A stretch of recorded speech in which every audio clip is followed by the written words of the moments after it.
होके मायूस ना मन से उखाड़ो असफलता के पौधे। धूप बरसी है यहां तो बारिश भी सफलता वाली यहीं होगी। बिहार के नियोजित शिक्षकों को अब गदगद होना चाहिए, गुरुजी को गदगद हो जाना चाहिए, क्योंकि माननीय पटना हाई कोर्ट का जजमेंट आ गया है बिहार के नियोजित शिक्षकों को लेकर। खुशियां मनाइए और अब यह निर्णय करने का समय आ गया है कि आप नियोजित बनकर रहेंगे या विशिष्ट शिक्षक बनेंगे या फिर हेड टीचर बनकर प्राथमिक विद्यालय में जाइएगा।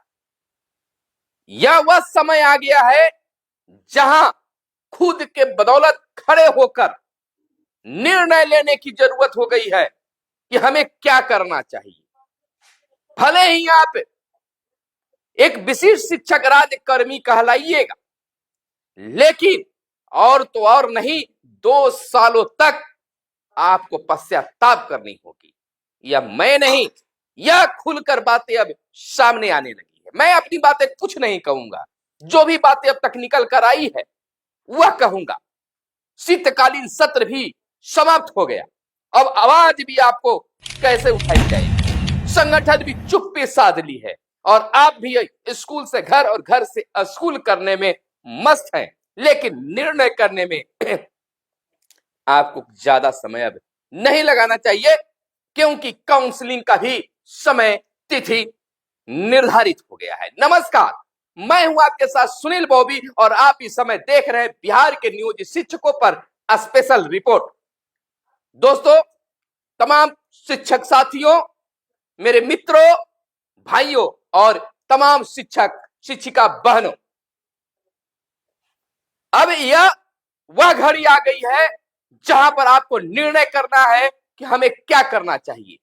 ना तो किसी का जबरिया ट्रांसफर से नाखुश या खुश होना है, या जबरिया ट्रांसफर न लेना है, या जबरिया आपको विशिष्ट शिक्षक नहीं बनना है, या जबरिया नियोजित शिक्षक नहीं बनकर रहना है, या जबरिया हेड टीचर नहीं बनना है। आप अपना सोचिए, अंतर्यात्मा में झांकिए और खुद निर्णय लीजिए कि क्या है। लेकिन आज की परिस्थिति और स्थिति क्या है, उस पर हम आज चर्चा करेंगे और तमाम चीजों पर हम आपको बताएंगे। उसके बाद आप निर्णय लीजिएगा, आप गलत हैं, संगठन गलत है, विभाग गलत है, या कौन गलत है। निर्णय आप लीजिएगा और तब कहिएगा। लेकिन फिलहाल आप गदगद हो जाइए, आपके लिए बड़ी खुशखबरी यह है, जैसा कि मैंने पिछले वीडियो में भी बता चुके हैं, कि पटना हाई कोर्ट के द्वारा बिहार के नियोजित शिक्षकों के लिए एक बड़ा जजमेंट दिया गया, जिसमें कहा गया कि जिन शिक्षकों का जो हड़ता रखते हैं 4 साल पूरा हो गया है सेवा काल, तो उन्हें प्रमोशन का लाभ दीजिए। स्नातक ग्रेड हेड मास्टर में प्रमोशन दीजिए। उन्होंने इस जजमेंट में 2020 नियमावली पर यह जजमेंट दिया है और कहा है कि आप अपने ही नियमावली से पीछे हट रहे, क्यों नहीं इनको दिया गया। और औरंगाबाद के डीडीसी को आदेश दिया गया कि आप प्रमोशन करके हमें रिपोर्ट दें। औरंगाबाद डीडीसी को इसलिए कहा गया क्योंकि औरंगाबाद के शिक्षक इंद्रजीत कुमार जो हैं, वह पटना हाई कोर्ट में गए थे और उससे पहले, पटना हाई कोर्ट में जाने से पहले डीडीसी को आवेदन किया था, लेकिन वहां से कोई स्टेप नहीं लिया गया, इसीलिए डीडीसी को आदेश दिया गया है। हालांकि एक जजमेंट आ जाता है, उसके बाद सब पर लागू होता है। अगर नहीं लागू होता है तो फिर एक सामूहिक देना पड़ेगा, लेकिन अब आपको प्रमोशन भी मिलेगा और तमाम लाभ मिलेगी, क्योंकि आप सक्षमता पास कर गए हैं। और सरकार का यही कहना था, बिहार के मुख्यमंत्री नीतीश कुमार ने भी अभी जब नियुक्ति पत्र सक्षमता पास शिक्षकों को दे रहे तो उस समय भी कहा कि मामूली सी परीक्षा देकर सक्षमता पास कर दीजिए। आप भी कर गए हैं और अपने साथियों को भी कहिए कि सक्षमता परीक्षा दे दीजिए। अब यह कोई जरूरी नहीं है कि हम विशिष्ट शिक्षक बने, आपको राज्यकर्मी देना है। अरे भैया, आप राज्यकर्मी नहीं दे रहे हैं, क्या दे रहे हैं? ना वेतन बढ़ रहा है, ना कुछ बन रहा है। निर्णय करना होगा कि आप नियोजित, विशिष्ट या क्या कुछ। कहिए, मांग कीजिए एक सरकार से कि हमें विशिष्ट शिक्षक मंजूर नहीं है। अगर आप सचमुच में राज्यकर्मी बनाना चाहते हैं तो एक क्या बनाकर रख दी है, नियोजित विशिष्ट सहायक अध्यापक, हमें बनाइए सहायक शिक्षक। मंजूर रहेगा हमें, हम विशिष्ट शिक्षक नहीं सहायक शिक्षक बनेंगे। सहायक शिक्षक, सहायक शिक्षक, सहायक शिक्षक। आखिर नाम बदलकर क्या षड्यंत्र रच रही है बिहार सरकार या शिक्षा विभाग? सहायक शिक्षक करने में क्या है घाटा? बहुत बड़ी घाटा है सरकार को। वो आपको कभी सहायक शिक्षक नहीं बनाएगी। सभी पुराने पद को मृत कर दिया गया है।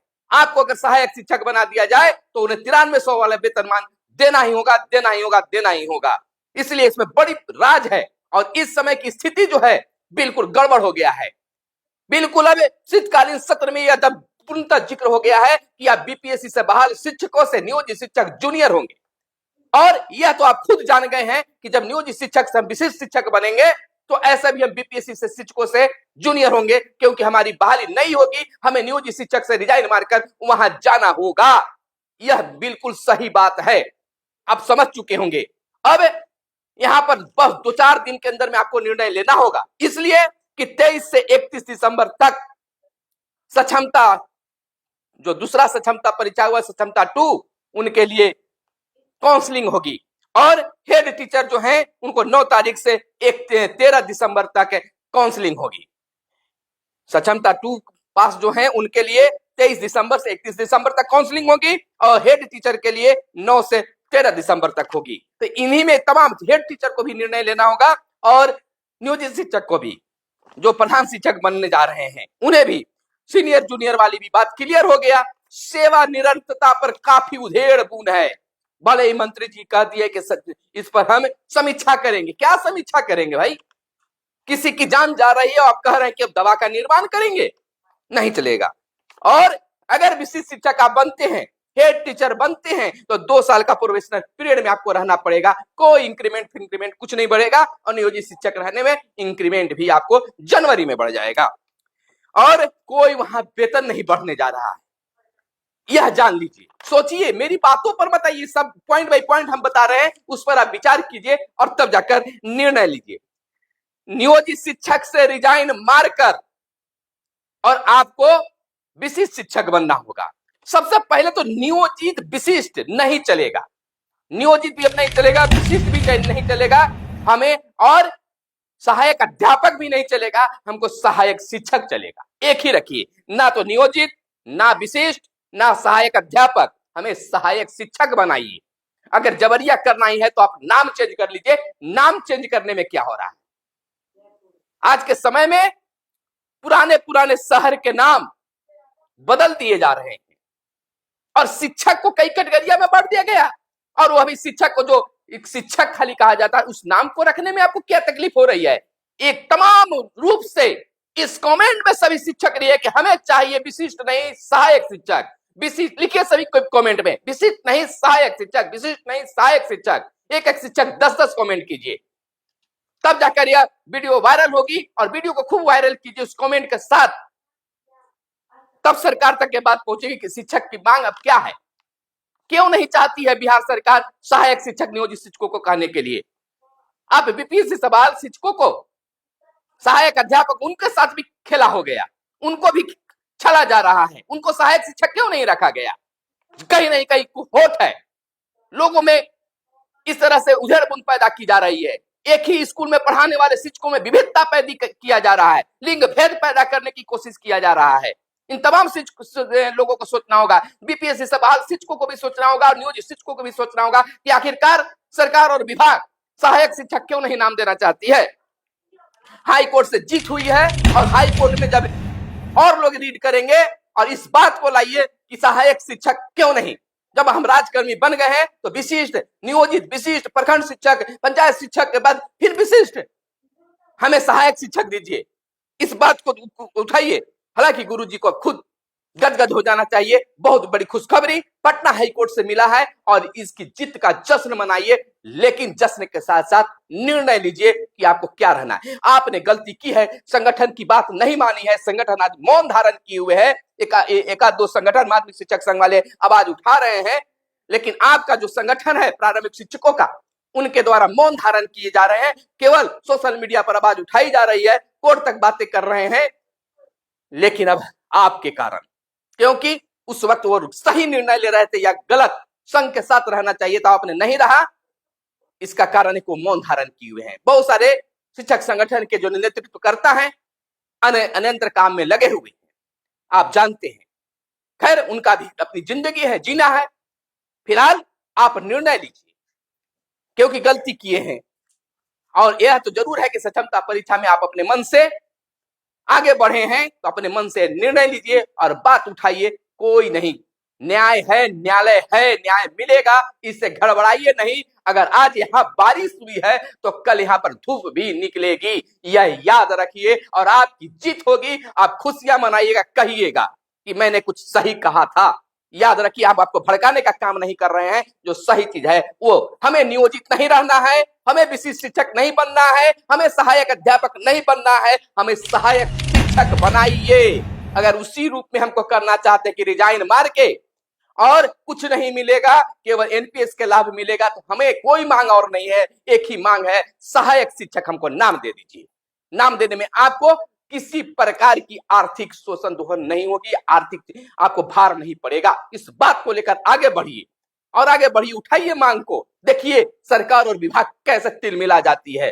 फिलहाल आपसे आग्रह है कि आपके लिए अगर इतनी ऊंची आवाज उठा रहे हैं, ऊंची आवाज में आवाज लगा रहे हैं, तो आपका भी कर्तव्य है कि चैनल को जरूर सब्सक्राइब कर लीजिएगा। क्योंकि हमारा सब्सक्राइबेशन जो है, हमारी सदस्यता संख्या ही है, हमें हिम्मत देती है और एकजुटता पैदा करती है।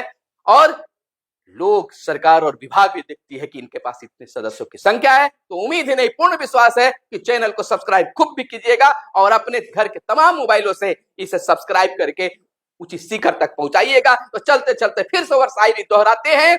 होके मासूम, होके मायूस, ना मन से उखाड़ो असफलता के पौधे। धूप बरसी है यहाँ तो बारिश भी सफलता वाली यही होगी, यही होगी, यही होगी। यानी नियोजित शिक्षकों की होगी, नियोजित शिक्षकों की होगी, नियोजित शिक्षकों की होगी, नियोजित शिक्षकों की होगी। जय हिंद, जय शिक्षक।